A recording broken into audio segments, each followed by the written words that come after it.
गत पाठों में हमने विषय का महत्व और जनतंत्रीय शासन के अस्तित्व के प्रमाणों में प्राचीन हिंदू ग्रंथ जैसे कि ऋग्वेद आदि और धर्मसूत्रों का अभ्यास करने का प्रयास किया। इस तृतीय भाग में हम आदि संस्थाओं का अभ्यास करेंगे और किस प्रकार से आदि संस्थाओं में जनतंत्रीय शासन के अस्तित्व के प्रमाण मिलते हैं, इस पर चर्चा करेंगे।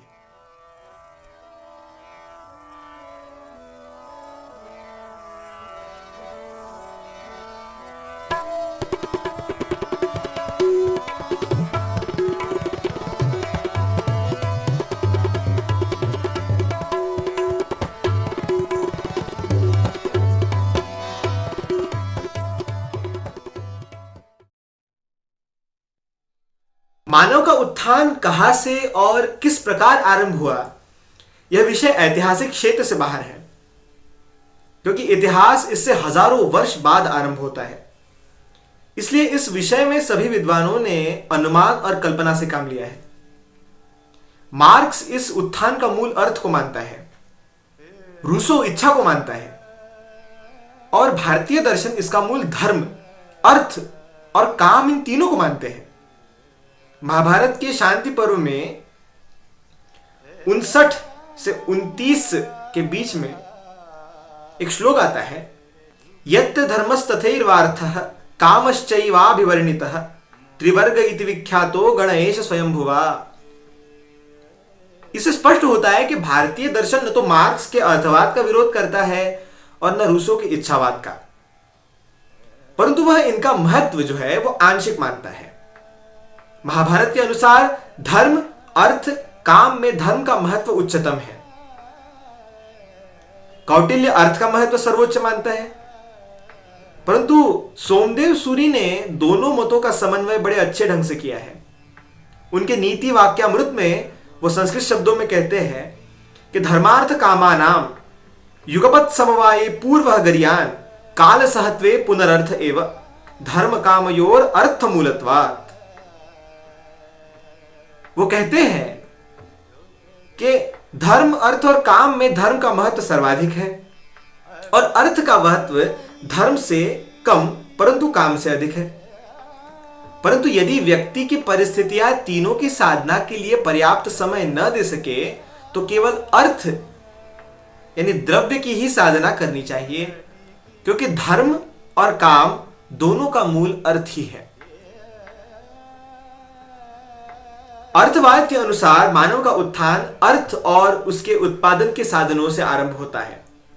जैसे जैसे उत्पादन के साधन बदलते जाते हैं, उसके अनुसार ही मानव की परिस्थितियां बदलती जाती है और तदनुसार ही मनुष्य के विचारों में परिवर्तन आता जाता है। भारतीय दर्शन इसको आंशिक रूप में सत्य मानता है, क्योंकि उसके अनुसार मानव के उत्थान के कारणों में अर्थ का भी स्थान है। इच्छावाद के अनुसार मनुष्य जो कुछ करता है उसकी प्रेरणा उसे इच्छा से मिलती है। पहले मनुष्य किसी वस्तु की इच्छा करता है, फिर उसकी प्राप्ति के साधन खोजता है, फिर उस साधनों की सहायता से कर्म करके इच्छित वस्तु के प्राप्त करने का प्रयास करता है। इसीलिए कर्म की प्रेरणा का मूल इच्छा शक्ति है और इच्छावाद के अनुसार यही मानव के उत्थान का मूल कारण है। भारतीय दर्शन इसको भी आंशिक रूप से सत्य मानता है, क्योंकि उसके अनुसार मानव उत्थान के कारणों में काम यानी इच्छा का भी स्थान है। परंतु उपर्युक्त दोनों कारणों से अधिक महत्व भारतीय दर्शन के अनुसार मानव उत्थान में धर्म का है। अतः हमको पहले यह देखना उचित है कि धर्म है क्या।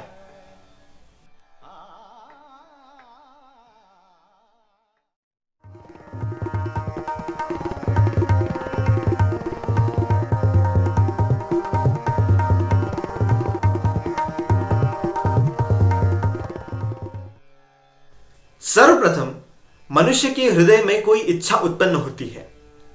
वह इच्छा उत्पन्न होते ही बुद्धि कोश में जाती है। बुद्धि उसका विश्लेषण करके उसको निश्चय के रूप में परिवर्तित कर देती है। इस निश्चय के अनुसार इंद्रियां कर्म करती है और कर्म फल से इच्छा की तृप्ति होती है।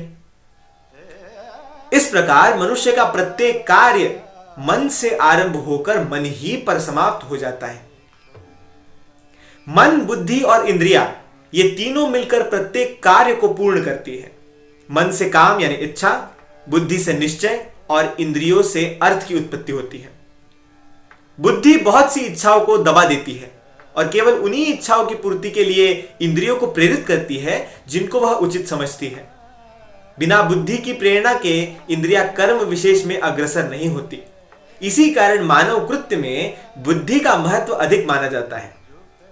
मनुष्य ने जो कुछ भी उन्नति की है उसका कारण उसमें अन्य प्राणियों की अपेक्षा बौद्धिक शक्ति का अधिक होना ही है। अतः मानव के उत्थान में जितना महत्व बुद्धि का है उतना अन्य कारणों का नहीं। मनुष्य ने प्रकृति को ध्यान से देखा तो पाया कि प्रकृति का प्रत्येक कार्य कुछ निश्चित नियमों पर चल रहा है। अतः उसने प्राकृतिक नियमों की खोज के आधार पर अपनी शक्ति का विकास आरंभ किया। मनुष्य जो अनुभव प्राप्त करता है उसके आधार पर उच्च बुद्धि की सहायता से कुछ तत्संबंधी नियम बना लेता है। अतः मनुष्य जो जो आगे बढ़ता गया तदनुसार अनुभूति के आधार पर उच्च बुद्धि के द्वारा कुछ विधियां बनाता गया और ये विधियां पीछे आने वालों का मार्ग प्रदर्शन करने लगी। अनुभूति के आधार पर शुद्ध बुद्धि द्वारा जो विधियां बनाई गई उनकी सत्यता और उपयोग को देखकर पीछे आने वाली पीढ़ियों ने उन पर विश्वास किया और उनका पालन करना मानव उत्थान के लिए आवश्यक समझा। ये विधियां ही भारतीय साहित्य में धर्म नाम से कही गई, जिनकी उत्पत्ति शुद्ध बुद्धि से हुई थी। परंतु इस प्रकार की विधियां बनाने के लिए जिस उच्च कोटि की तथा शुद्ध बुद्धि की आवश्यकता होती है वह जन साधारण में नहीं होती। इसलिए जन साधारण के कल्याण के लिए इन विधियों को बनाने तथा समयानुसार परिवर्तित करने का कार्य केवल सर्वोच्च विद्वानों तथा मनीषियों को सौंपा गया। चूंकि इन विधियों का कठोरता से पालन करने में ही समाज का उत्थान निहित था, इसलिए भारतीय दर्शन में मानव उत्थान के मूल कारणों में प्रथम स्थान धर्म को ही दिया गया है। जैसा कि बताया गया है, मनुष्य का प्रत्येक कार्य मन, बुद्धि और इंद्रियों द्वारा संपन्न होता है। हम देख चुके हैं कि मन से काम यानी इच्छा, बुद्धि से धर्म यानी विधि और इंद्रियों से अर्थ की उत्पत्ति होती है। अतः काम, अर्थ और धर्म के सहयोग से ही मानव उत्थान का आरंभ भारतीय दर्शन में माना गया है। महत्व के अनुसार इनका क्रम धर्म, अर्थ और काम बनाया गया है, जिसको त्रिवर्ग कहा जाता है। यत्र धर्मस्तथैर्वार्तः कामश्चैवाभिवर्णितः त्रिवर्ग, ये जो त्रिवर्ग है, त्रिवर्ग इति विख्यातो गण एष स्वयंभुवा। इसका क्रम धर्म, अर्थ और काम बनाया गया है, जिसे ही त्रिवर्ग कहते हैं।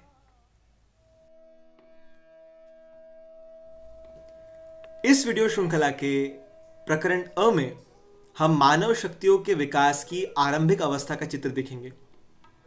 अग्नि और विष शब्दों का यथार्थ भाव का उल्लेख करते हुए इस प्रकरण में कुटुंब, वर्ण, विष, सभा, समिति और धर्म की उत्पत्ति पर विचार किया जाएगा। प्रकरण अ, आदिकालीन संस्थाओं के अस्तित्व के प्रमाण। मनुष्य ने जब सर्वप्रथम संसार को देखा होगा तब तो अवश्य ही उसमें पशुबल का महत्व पाया होगा। मनुष्य की शारीरिक शक्ति से अधिक शक्तिशाली अनेक जीव सृष्टि में दिखाई देते हैं, जो निरंतर अपने से निर्बलों का संहार करते रहते हैं।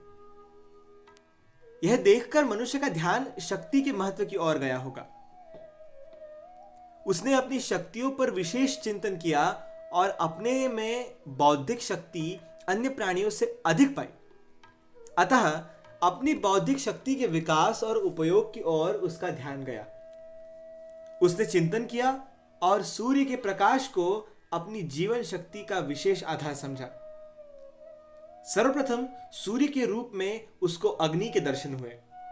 तत्पश्चात उसने दावाग्नि के रूप में पृथ्वी पर ही अग्नि को पा लिया और अपनी बुद्धि की सहायता से उसकी उत्पत्ति तथा उपयोग करने लगा।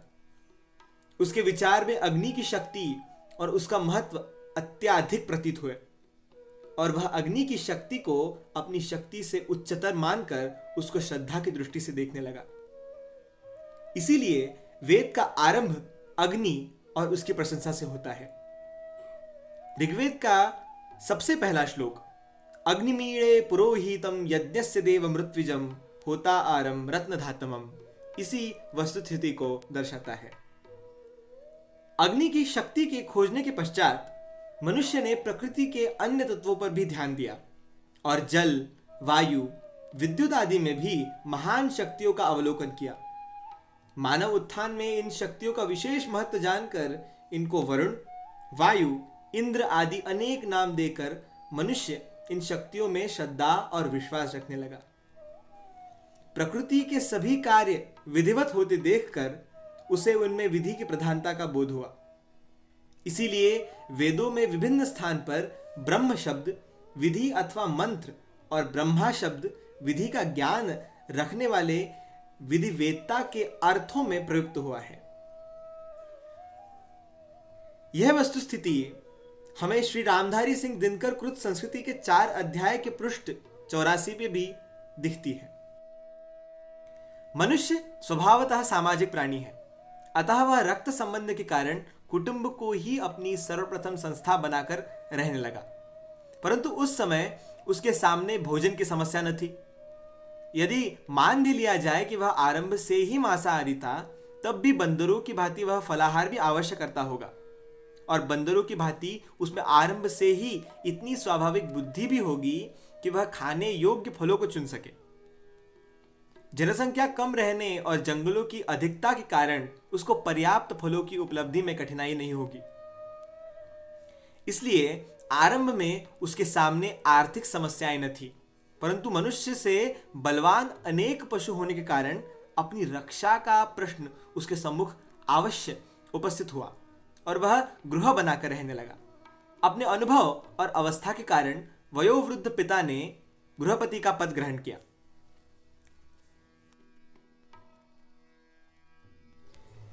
वेदों में सबसे प्राचीन ऋग्वेद माना जाता है, अतः मनुष्य के उत्तरोत्तर विकास का अनुमान ऋग्वेद के आधार पर किया जा सकता है।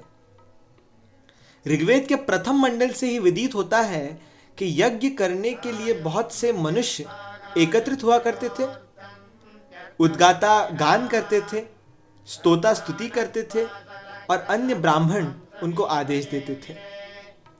ऋग्वेद के प्रथम मंडल के दशम सूक्त का प्रथम मंत्र है गायन्ति त्वां मंत्रिणो अर्चन्त्यर्कम् अर्किणः ब्रह्माणस्त्वा शतक्रत उद्वशमीव ये मिरे। इसी प्रकार यज्ञ को सर्वत्र सामूहिक कार्य के रूप में वर्णित किया गया है। इससे अनुमान होता है कि बहुत से गृह एक स्थान पर बनाकर वे लोग जनसमुदाय के रूप में रहते थे। ऋग्वेद के प्रथम मंडल में ही ब्रह्मणस्पति और सदसस्पति शब्द भी मिलते हैं। ऋग्वेद के 1:18-3 में मानः शंसो अररुषो धूर्तिः प्रणंगमर्त्यस्य रक्षाणो ब्रह्मणस्पते और ऋग्वेद 1:18-6 में सदसस्पति मद्भूतम प्रियमंद्रियस्य काम्यम सनिम मेधा मयाशिषम।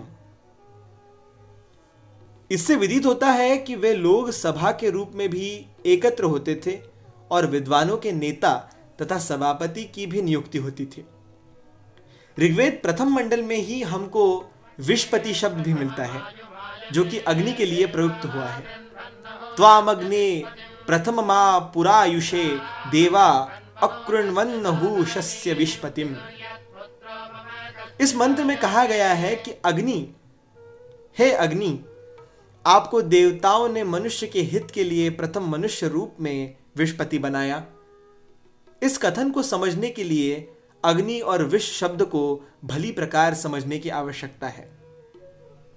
वैदिक और पौराणिक साहित्य का यथार्थ भाव समझने के लिए एक बात पर विशेष ध्यान देने की आवश्यकता है। श्रीमद् भागवत के 11:3-44 में कहा गया है, परोक्षवादो वेदोयम बालानाम अनुशासना कर्म मोक्षाय कर्माणि विधत्ते ह्यगदम यथा। कि जिस प्रकार बच्चों को सरलता के लिए नाना प्रकार के उदाहरण, कथाएं आदि कहकर समझाया जाता है, उसी प्रकार वेदों में यथार्थ भाव को समझाने के लिए बहुत सी कथाएं परोक्ष रूप में कही गई है। कौटिल्य ने इस परोक्षवादी शैली को समझकर यह लिखा है, इंद्रस्य ही मंत्र परिषद्रूषिणाम सहस्त्रम स चक्षुः तस्मादिमं द्व्यक्षम सहस्त्राक्षमाहुः। ऐसा कहा गया है कि इंद्र की मंत्री परिषद में 1 सहस्त्र ऋषि सदस्य थे। इनको ही इंद्र की आंखें कहा गया है, इसीलिए वह 2 आंखों वाला होने पर भी सहस्त्राक्ष के नाम से प्रसिद्ध हुआ। इस परोक्षवादी शैली की ओर संकेत करते हुए महाभारत के ग्रंथकार ने भी लिखा है, विद्या लक्षण संपन्नाः सर्वत्र समदर्शिनः एते ब्रह्म समाराजन ब्राह्मणा परिकीर्तितः। महाभारत शांति पर्व के ब्राह्मणोचित लक्षणों से युक्त विद्यावान और समदर्शी ब्राह्मणों को ब्रह्मा कहा गया है। इसलिए परोक्षवादो वेदोयम, वेद परोक्षवादी है को ध्यान में रखते हुए ही हमको वैदिक और पौराणिक साहित्य पर विचार करना चाहिए। यजुर्वेद के 12-18 के अनुसार सबसे प्रथम आकाश में विद्यमान अग्नि सूर्य है। दूसरी अग्नि हम में से वेदों का विद्वान है। तीसरी अग्नि जल में बड़वानल है, जो कि विद्यमान मनुष्यों में सबसे अधिक विचारवान, स्वयं नित्य तेज से प्रकाशमान पुरुष है। उसको उत्तम रीति से धारण करने में समर्थ प्रजाजन उसकी स्तुति करते हैं। दिवस परिप्रथमं यज्ञे अग्निरस्मद् द्वितीयं परिजात वेदाः तृतीयमस्पु नृमणा अजस्रमिन्धान एव जरेत स्वाधीः। यजुर्वेद 12-18। इसी को ऋग्वेद 2:9-11 और यजुर्वेद 11:26 में अधिक स्पष्टतः कहा गया है कि सबसे अधिक वसुमान, ऐश्वर्यवान, सहस्त्र प्रजाओं का पालन पोषण करने में समर्थ, शुद्ध सत्यवाणी बोलने वाला, अखंडित व्रतों द्वारा उत्कृष्ट मतिमान पुरुष अग्नि कहलाने योग्य है। अदब्ध व्रत द्युमतिर्वशिष्ठः सहस्त्रम भरः शचिजिहवो अग्निः। ऋग्वेद 2:9-11 और यजुर्वेद 11:36। साथ ही यजुर्वेद 26:3 में कहा गया है कि अग्नि को ब्राह्मण लोग वरण करते हैं। त्वामग्ने वृणते ब्रह्मणाः। यजुर्वेद 27:3। इससे स्पष्ट है कि ब्राह्मण अर्थात विधिवेत्ता लोग विद्वान, बुद्धिमान और ऐश्वर्यवान पुरुष को अग्नि अर्थात विषपति बनाते थे। विष शब्द का अर्थ समझने के लिए हमको विष की उत्पत्ति पर ध्यान देना आवश्यक है, परंतु समय की अल्पता होने के कारण इतने पृथक गवेषणा का विषय सुव्यवस्थित रूप से कहा नहीं जा सकता। अतः हम अगले चतुर्थ भाग में विषपति आदि शब्दों का अर्थ तथा भारतीय इतिहास में चतुर्वर्णी इस शब्द का विचार करेंगे। उसमें ऋग्वेद, स्मृति आदि ग्रंथों की गवेषणा करेंगे। आप सब श्रोतागणों का बहुत बहुत धन्यवाद, जो आपने इस वीडियो श्रृंखला का तृतीय भाग यानी आदि संस्थाएं और इसका प्रकरण अ पूर्ण रूप से देखा।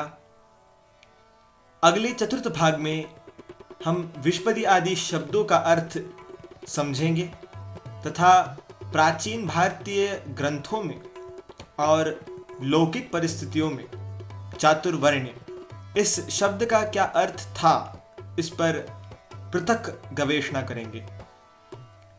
तब तक के लिए धन्यवाद।